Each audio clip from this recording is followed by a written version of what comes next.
Devil, lots to get into on the show this morning, but before we do that, please do me a small favour. Make sure to subscribe to the channel if you are new. We're just about to hit 41,000 subscribers, and be sure to drop a like on the video. Let's try and see 500 likes on this episode.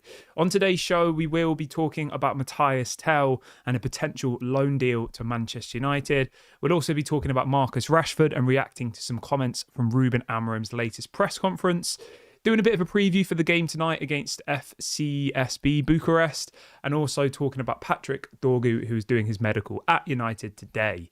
But before we do that, I have a question for you, as always. The question is this: what are your score predictions for Manchester United's final Europa League game today? Let me know your thoughts in the comment section below. Let's start the show off there then, shall we? Let's talk about this Europa League game. So we can confirm the travelling squad for tonight's game. It's pretty much all of the usual players. The only person who's missing is obviously Marcus Rashford. Luke Shaw was back in training, interestingly enough, on Tuesday, which I think a lot of the fan base have found quite funny, right? Luke Shaw's been injured for 3 months, and then before that was injured for 2 years. Suddenly we sign a player who is in his same position, and then suddenly he's available again. I mean, is that a coincidence? Very strange, but I don't know. I think it's a little bit funny, but at the same time, if Luke Shaw comes back and he starts performing, then I'm happy, you know? Like, that's the most important thing, really. But in relation to the travelling squad, as I said, I'm just having a look for it now. Yeah, it's all of the usual people. The only person missing is Marcus Rashford. You know, you've got Eriksen, you've got Bruno, Mainu, Ugarte, Ahmad, Garnacho, Rasmus, Xerxes. Pretty much a full-strength defence. And what will be interesting is to see whether Altay Bayındır starts in goal today. I think he might, because obviously Ruben Amorim has said that Bayındır will become the cup goalkeeper. So that'll be interesting to see. But in relation to my score prediction, I don't really know that much about FCSB Bucharest. Yeah, I mean, I don't know. Obviously, they're a Romanian football club. They've done quite well in the Europa League. I watched a couple of their the highlights from their previous games, and they seem to be a team who don't really have much possession in the games. They seem to be like more of a set piece, corners, free kicks type team where they score their goals. Obviously, we're pretty bad at corners. So, yeah, they're currently second in the Romanian league. Joint first, actually. They're on 41 points. But they don't really have any high-profile players. Like, their whole squad's value is only 40 million euros, the whole squad.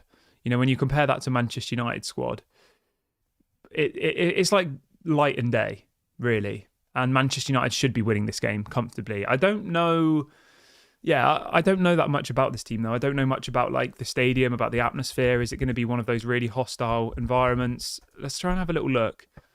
I imagine it probably would be. So they play in the National Arena, which is, wow, it's a big stadium.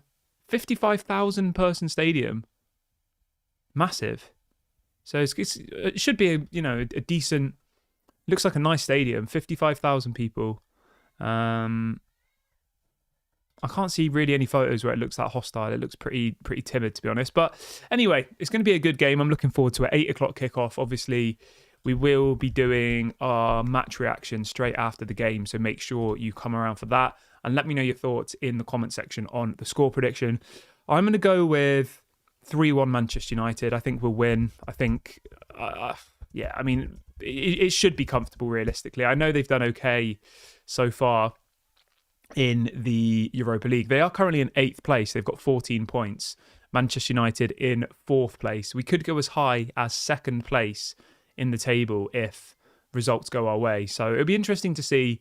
Obviously, the main thing is that we finish in those top 4 positions. The top 8. If we finish in the top 8, we will go straight through to the round of 16. If we finish outside of the top 8, then we would have to play an extra 2 games, which we don't want.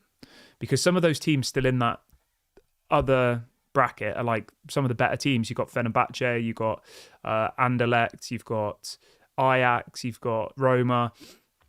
For me personally, the Europa League is still a competition that we should be aiming for to win. Like when I look through the teams that are left in the Europa League, or the teams that are going to qualify, Manchester United on paper have the biggest squad with the best players. Like whether or not we're good at the moment, if we start to build up a bit of form throughout the season, I think it has to be our target. Obviously, the most difficult team I think left is probably Tottenham, although they are obviously terrible at the moment. But yeah, let me know your score predictions for that game in the comment section below. I'm going to go 3-1 Manchester United. I think it will be relatively comfortable. So yeah, let me know what you guys think in the comment section below on that one. Right, let's move on from that though, and let's jump on over to this story about Matias Tel. What does everyone think about Matias Tel? Do you want him at Manchester United? Would love to know what you think. So obviously we broke this story to you last night about apparently Matias Tel has said yes to joining Manchester United. There are now clips circulating on social media this morning. Matias Tel waving goodbye to the Bayern Munich fans. The Fabrizio Romano posted this out yesterday, saying that Matias Tel seems to be saying goodbye to the Bayern Munich fans ahead of a transfer in the final days of the window. So yeah, it looks like this one probably will happen.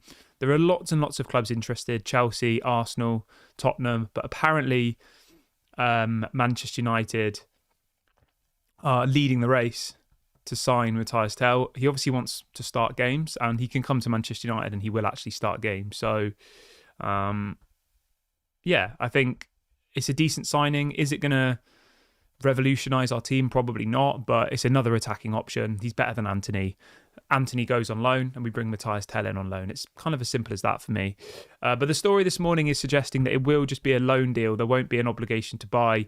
So David Ornstein is reporting this morning that Manchester United are interested in signing Matias Tel if Bayern Munich will sanction a loan departure before deadline day. Manchester United not progressing yet as prioritising exits plus direct contact with the 19-year-old's camp. So yeah, it's going to be a loan. I don't think it's going to be a permanent transfer from what's being reported today, which makes sense. It's pretty late in the window, isn't it? The window closes on Monday. Manchester United are obviously trying to get this Patrick Dorgu deal over the line, and they've only got, 3 days left?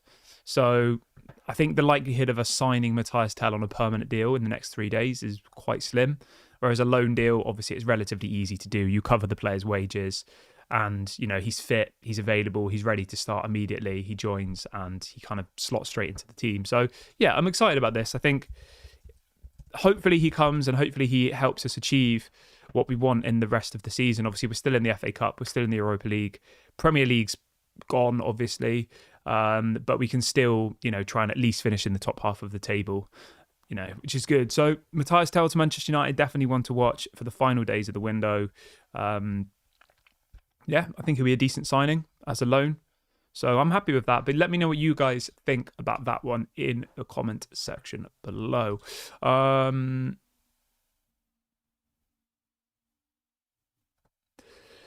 says, who here has actually watched Matias Tel play football? I've seen him play a couple of times. He comes off the bench a lot as like an impact sub. He's fast. He's good on the ball. He's pretty clinical in front of goal. He doesn't really get much game time, hence why he wants to leave Bayern Munich. But he is still a very young prospect, But so be it. Cole Palmer was a prospect when he joined Chelsea from Man City, and he's, taken the world by light, hasn't he? So I'm not saying he's going to be as good as Cole Palmer. I'm just saying that, just because a player is young doesn't mean that they're not going to perform. That's how I see it anyway. But obviously, let me know how you feel about this deal. I'm relatively happy about it. I think if we end the window with Patrick Dorgu and Matias Tel, it's probably better than what I was expecting we'd do. When you think in previous windows, our January was signing people like Weghorst or signing people like Ighalo, that's what we've done over the last couple of years. It's been signing people in their mid-30s who are playing in lesser leagues that nobody else wants, paying massive loan fees. I saw yesterday, I think it was Weghorst. Let me just double check that we paid actually no, it was Ighalo, right? Ighalo. I think we paid 15 million euros to loan Ighalo for 6 months. Let me just double check that. I remember I was looking for our transfers yesterday and I saw it and I thought, what the hell was that about? Yeah, so Manchester United in 2020 signed Ighalo in January, right? We signed him for 6 months and we paid the club in China that he was playing for 12 million euros to sign him for 6 months. I mean, and we can't get 150 grand a week off other clubs for Marcus Rashford. That's mental, isn't it? Marcus Rashford, to go out on loan, just to give you some context, Manchester United are asking for half of his wages, which is for the rest of the season would cost Manchester United, let's have a look. So 150 times, say, times 25 weeks. So if Barcelona want Marcus Rashford, they'll probably have to give us about 4 million, 5 million tops pounds, right? Whereas we paid a club in China, SH Shenhua, 12 million euros to loan Ighalo for 6 months. And at that time, I think he was 32. I mean, what an awful deal. I quite like Ighalo, obviously. He was a bit of a fan favourite, wasn't he? But you get the point I'm making here. Most of the times in January, we do awful deals to try and see us through to the summer. Whereas I think, obviously, signing Patrick Dorgu and bringing in Matias Tel is exciting. And it does follow on with the model of bringing in young, exciting players. So I'm excited about this. I think it'll be decent. Mark says he scored against us in the Champions League. What else have we got here? Branjit says, is the loan confirmed? Yeah, well, the loan is confirmed in the sense that he will leave Bayern Munich on loan. Manchester United are leading the race at the moment, so we'll wait and see when it gets announced or if it gets announced. But as it stands at the moment, Matias Tel is leaving Bayern Munich and he will be going out on loan. And Manchester United seem to be the club at the forefront of that. So, yeah. Maup says, I'm surprised that no players have left United in this window. I mean, a couple have. Ethan Wheatley went out on loan. Anthony went out on loan. But yeah, I get what you mean. You mean no permanent transfers. There was a story going around yesterday that apparently Casemiro was receiving offers from Roma, from Saudi, but effectively that he doesn't want to leave until the summer and he's happy just sitting on the bench. I mean, that just sums up Manchester United for you, doesn't it? That players come here and they're happy to be in the bottom of the table, not playing, collecting their 350k a week. And that just shows where we've gone wrong. We've recruited people with the wrong mentality. People who are more just worried about their paycheck than they are about actually playing football. They come here to retire, really. So, yeah. Obviously, it is disappointing that, some of the players that we all hoped would leave haven't left. But obviously, you've got to remember in the summer, there's going to be a massive clear out because there's a fair few players in this squad whose contracts expire in the summer. Christian Eriksen's one, Victor Lindelof's another, Tom Heaton's another, although he'll probably just become a goalkeeper coach. I think there's somebody else as well. There's 2 or 3 first-team players. Harry Maguire's contract was expiring, but they gave him a new deal. Yeah, there's 2 or 3 players who will 100% leave. Eriksen and Lindelof definitely. I think Casemiro will probably go in the summer. I think Malacia might go in the final days of the window. He's definitely one to watch. Obviously, with Patrick Dorgu coming in and Luke Shaw coming back from injury, I would be absolutely stunned if I'd be stunned if Malacia is still here the day the window closes. So that's one to keep an eye on. In relation to other outgoings, it's now relatively quiet. I don't think Garnacho's going anywhere now. I think obviously Napoli were interested in signing him, but the amount of money they were offering was a joke. They were offering £42 million. That is laughable. Whether you like Garnacho or not, he's definitely worth more than £42 million. When teams like Chelsea are paying over £100 million for Moises Caicedo, who's a midfielder, a central defensive midfielder, an attacking player like Garnacho, a World Cup winner, who's only 20 years of age, is worth more than £42 million, 100%. So, yeah, my stance was always that I would be mildly interested in selling Garnacho if it was to a team outside of England and if it was for like 60, 70 million pounds up front, not add-on 60, 70 million, which it wasn't. So, yeah, I'm glad that Man United haven't, progressed with this deal. It doesn't look like they will kind of go ahead with it. It looks like he will be staying at Manchester United, which is for me, I think, the right decision. I think Garnacho in the last couple of games has looked absolutely, I don't want to say clinical because he hasn't scored or anything, has he? But he looks like a massive improvement on what he was before. He looks like he really is adapting to the Ruben Amorim system, and I think he's definitely got a big future ahead of him at Manchester United. So I'm happy. I'm happy with Garnacho staying. I've got no problem. I think he is a fan favourite, and I think it would have raised massive questions if Manchester United were selling a player like Garnacho just to raise funds. So, yeah, no problem with that at all. Digital Sports Update says, what's going on with Dan Gore? That's a good question, actually, because there was a lot of talk about Dan Gore leaving on loan, wasn't there? Let me just check whether he did actually end up going out on loan. Because he was on loan at Port Vale, wasn't he? Then he came back to Manchester United. I think he's been injured this season, hasn't he, Dangor? That's a good question. Let me have a look if there's any news on Dangor. I think he has been injured, if I'm not mistaken. There was a story a couple of days ago saying that Dangor and Harry Amas might leave on loan this window. So yeah, I don't know. I mean, it's one to keep an eye on, definitely. Obviously, Ethan Wheatley's gone out on loan. Anthony's gone out on loan. Toby Collier is a first-team player now. So there isn't really that many other people that we can move on. Obviously, Casemiro and Rashford are the main ones, but they seem to be kicking their heels and refusing to leave, really, don't they? So yeah, he wasn't in the World Cup winning squad. He was in the Copa America winning squad. Still, to win the Copa America at the age of 19, it's pretty good.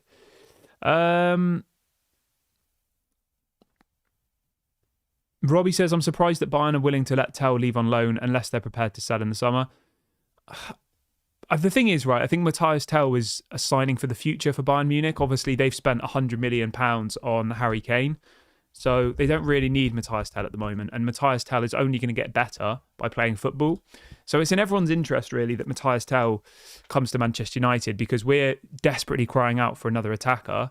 Whereas Bayern Munich, when you look at their attacking options, obviously they've got Harry Kane, who's the leading goal scorer in the Bundesliga, absolutely banging in goals for fun. And then they've also got Thomas Müller, who's like a veteran, older striker who's been around forever. So when you look at it like that, he's just not going to play, is he? He's only 19 years of age. And, and you also look at their other kind of winger options. They got Sane, they got Elise, they got Kingsley Coman, they got Serge Gnabry. They've got lots and lots of options, Bayern Munich. And I think the Matias Tel deal to Bayern Munich was always one that they would hope would get better in the future, But as I said, players don't really develop unless they get game time. Think about it like this, right? We signed Amad Diallo. I think he was 19 when we signed him, and he barely played any first team football for like 4 years, did he? He went on loan to Rangers. He went on loan to Sunderland. Yeah, we signed him. He's 22 now, and we signed him back in 4 years ago. Exactly 4 years ago in January, we signed Amad Diallo. So we signed him when he was about the same age as Matias Tel, and it's only this season that he's actually started playing football. So when you look at it like that, Amad Diallo is the player today that he is because obviously he's worked very hard, but also we arranged some good loan moves. We sent him to Rangers on loan. He did well there. He then came back. We sent him to Sunderland on loan. He did well there. And then last season was kind of supposed to be the season he broke through. It didn't happen because Erik ten Hag, for whatever reason, didn't pick him. And then this season has been his breakthrough season. So if you look at that in the same context of Matias Tel probably needs a couple of good loan moves. And then in 2 years' time, he'll be ready to start in the first team. And Harry Kane will probably be, 34 by then? And maybe won't be able to play as many minutes. So that's obviously what they're thinking. It makes a lot of sense. Whether or not it means Manchester United will be able to sign him in the summer, I don't know. Al says, do you think Chelsea will pay 60 million for Garnacho? What's the latest? I don't think so, to be honest. I don't think Garnacho to Chelsea is going to happen anymore, to be honest. I would be surprised if it did. Chelsea, obviously we're looking at Matias Tel as well, but apparently he doesn't want to go to Chelsea because he thinks they've got too many attacking options, which I agree with. They've got Madueke, Joao Felix, who doesn't even play, and Nkunku. They've got so many options in attack, Chelsea. When you compare that with Man United, we've got Rasmus, who's not been very good, Xerxes, who's struggled, Bruno, who's a midfielder, Anthony's gone out on loan, Rashford's not here, Amad, and God. We probably have about 4 or 5 attacking players, and we've got 3 positions that we need to fill. So, whereas you look at Chelsea, somebody like Joao Felix, who is a decent player, I don't think he even gets in the matchday squad, does he? Yeah, so if you look at their attacking options, right, they've got Cole Palmer, Mudryk, Sancho, Pedro Neto, Noni Madueke, Joao Felix, Nicholas Jackson, and Nkunku, Mark Guy, I can't say this guy's name, the guy from Barcelona, Mark Guehi. They've got about 7 or 8 players for 3 positions, whereas we've got 4 or 5 players for 3 positions. So, yeah. Everyone who's just joined the video, if you could do me a small favour and drop a like, that'd be appreciated. We're trying to get to 500 likes on today's video. And if you are watching for the first time today, don't forget to subscribe. I've just dropped a link into the chat to do that. We are only 2 subscribers away from 40,800. So go and subscribe right now if you haven't already. But yeah, I'm just seeing if there's any news on Garnacho really quickly. So Sky Sports are reporting this morning that Garnacho has now shown a willingness to implement Amorim's demands, which I can see as well. I think in the last couple of games, Garnacho looks like he suits this system, whereas in the couple of games before that, he didn't look like he did. And yeah, obviously Sky Sports reporting that apparently Garnacho is willing to change his game in order to suit Amorim's style of play.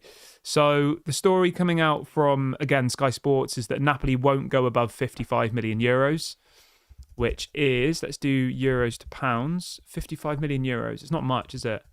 46 million pounds. And the story says that apparently Manchester United want a minimum of 65 million euros, which is 55 million pounds. I mean, that still sounds quite low to me, but yeah, so that's why this deal hasn't happened, because the 2 teams can't agree a fee. It's as simple as that. And then in relation to Chelsea, I think Chelsea just saw it as a potential opportunity. You know, they saw it as a player who potentially was going to leave and they wanted to be part of that conversation. But yeah, it looks like Chelsea aren't going to go for him, to be honest, as far as I can tell. I don't know who they're going to sign instead. We know that they wanted Matias Tel, but obviously I'll keep you updated. But at the moment, I would say Garnacho's staying, personally.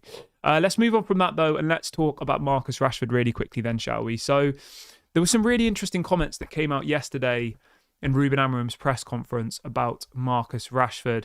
So he effectively said this. Let's talk about this. Ruben Amorim said, is it a disciplinary reason because Rashford isn't starting? That was the question. And Ruben Amorim said, no, it's to do with his training. He's not training well enough, so he's not playing. That is all. He also says that it's nothing personal towards Rashford, and it could be the same for any other player in the squad. If you don't train properly and you don't work hard, then you're not going to be picked. The thing that confuses me, right, and I was thinking about this morning, is obviously he's still training with the first team, right? We saw videos of him in training, I think it was on Wednesday or Tuesday. What must he be doing in training for the manager to be completely freezing him out of the matchday squads? Because it's not like he's not letting him train. He's training with the first team. But still, after all of these comments, he's clearly not training well enough. Like, I would love to be a fly on the wall and to see, and I'd love for him to explain, Ruben Amorim, like what it is specifically that he's doing. Because I just don't understand it. Like, is he just not running around? Is he like sulking on the side? Like, do you know what I mean? It's really, really baffling. I don't get it. But yeah, I don't know. And there's nobody really talking about this. He must be doing something terrible to not even be allowed to be on the bench. So yeah, Rashford, the same situation. It's strange because Ruben Amorim's comments, he's saying that he wants Rashford back in the team and that we would be much better with Marcus Rashford and all the rest of it. So Ruben Amorim clearly does want Marcus Rashford in the team, but he just isn't happy with how he's applying himself. It's weird, isn't it? It seems like such a simple fix. Like, Marcus Rashford just needs to get his head together and start behaving properly. But for whatever reason, he's just not willing to do that. Maybe he just wants to force a move. Maybe that probably is the reality of the situation. Marcus Rashford probably wants to force a move, right? So he's not putting in any effort in training because he wants to leave the club. And his team probably thought that if he forced a move, there would be 10 top clubs who wanted to sign him in January. When in reality, every club that's been interested in him has pulled out. Dortmund have, AC Milan have, Juventus have. Nobody wants him. Nobody's willing to pay his wages. So now he's probably like that spoilt child who didn't get what he wanted to leave, nobody wanted him, and now he's just like going to sulk. That's probably the situation, isn't it? Because somebody who wants to stay at Manchester United, somebody who loves Manchester United would not be sulking and not training properly. It's as simple as that. And the more I think about it in my head and the more I talk, I just think it is a clear incidence where He wants to leave. What's the easiest way to leave? Force a move by not training properly. Freeze yourself out of the team. So I think this is actually completely on him. I think this has nothing to do with Ruben Amorim. Obviously, Ruben Amorim is in the firing line.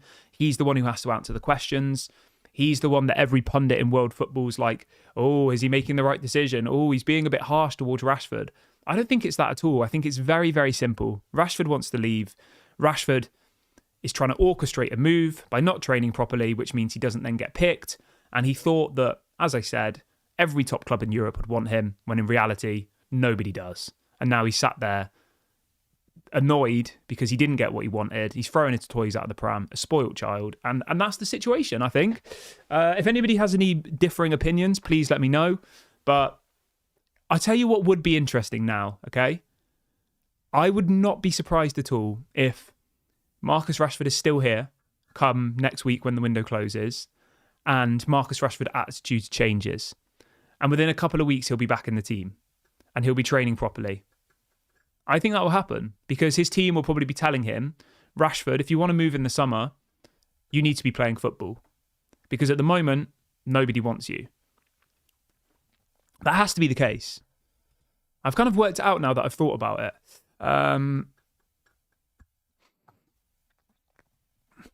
Right, let's see what else.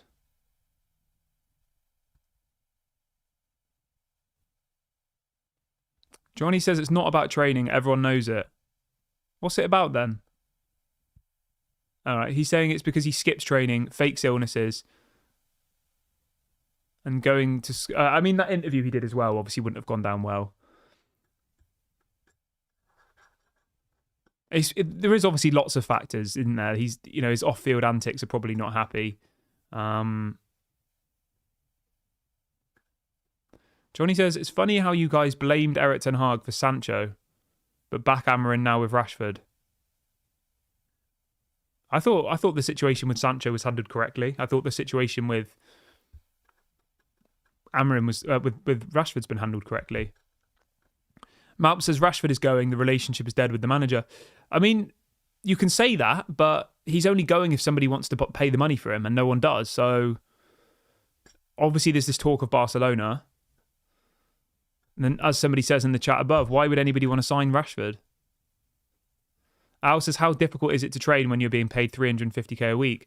The thing is, right, it's easy for us to say that because 350k a week for me or you is like life-changing money, right? Whereas for Rashford, 350k a week is probably just a couple of designer bags, a new car, a couple of pairs of shoes. You have to think about it relatively, right? Once you start earning that type of money, 350k a week probably doesn't even go very far for him. His mortgage is probably, 50 grand. He'll have a massive mortgage. He'll have car payments. So 350k a week for him is probably not even that much money. I know that sounds crazy to contemplate, but when you're in that kind of upper bracket of money, your lifestyle changes, doesn't it? So I agree with you, though. Like, he should be working for 350k a week, but if for whatever reason he just doesn't see it like that. Liam says, I'm local to Manchester and I've heard some horrible things about Rashford. Yeah, I've heard similar things. Obviously, we're not really going to speculate on things that can't be confirmed or have been verified, but I've heard lots of things, that he goes out to clubs and things like that, I'm not going to go into any more detail on it, but we know that obviously he had the Belfast situation. We know that, he's supposedly been, turning up to training after going out the night before and stuff. Like, we can all paint some sort of a picture of what the rest of those stories look like. We know that he goes out to clubs. We know that he went to Belfast the day before training and didn't show up to training. So you can kind of paint the picture of what the rest of the lifestyle looks like, can't you? So his head's just not in the right place, and it's as simple as that, really, isn't it? And that's obviously had a negative effect on his game. I think realistically as well for Rashford, it's just he's got the wrong people around him. That's the biggest thing. I think it's his brothers, his agent, and yeah. So, right, let's final story for today is on Patrick Dorgu. So Fabrizio said last night that apparently Dorgu is going to come and do his Manchester United medical today. So that's positive. That's exciting. New signing. Will he be in the squad for the game against Crystal Palace on Sunday? I would say probably not, but maybe he'll be unveiled to Old Trafford, which should give us a little bit of a boost. Excited to see what he can do. Obviously, as I've said to you before, we need to be patient with this guy. He's young. He's not going to be... Well, you never know. He might hit the ground running immediately, but either way, you've got to be patient with him. You've got to get behind him. So, yeah, let's do that. But I'm going to leave the video here. It feels like a good point to end today's show. I will be back live. What time's the game tonight? Is it an 8 o'clock kickoff? Pretty sure it's 8 o'clock, innit? Let me double check. So the game tonight is, yes, 8 o'clock. So I will be live at... I'll be live at about 9:45. Hopefully we've won. Hopefully we're through to the next round of the Europa without having to go into this horrible qualifying round. And that would actually then mean that we've won 3 games in a row if we win tonight. It would mean we've won 5 of the last 6 games, which is, it's progress. 5 wins in 6. Yes, we're not playing well, but still picking up wins. But anyway, thank you very much for watching, everybody. Have a great day. Thank you so much for joining me on today's show. Do make sure to drop a like before you leave. It costs you nothing and it will help the channel out massively. And if you are watching for the first time today, don't forget to subscribe as well. Have a great day. I'll be back later on today. Speak later.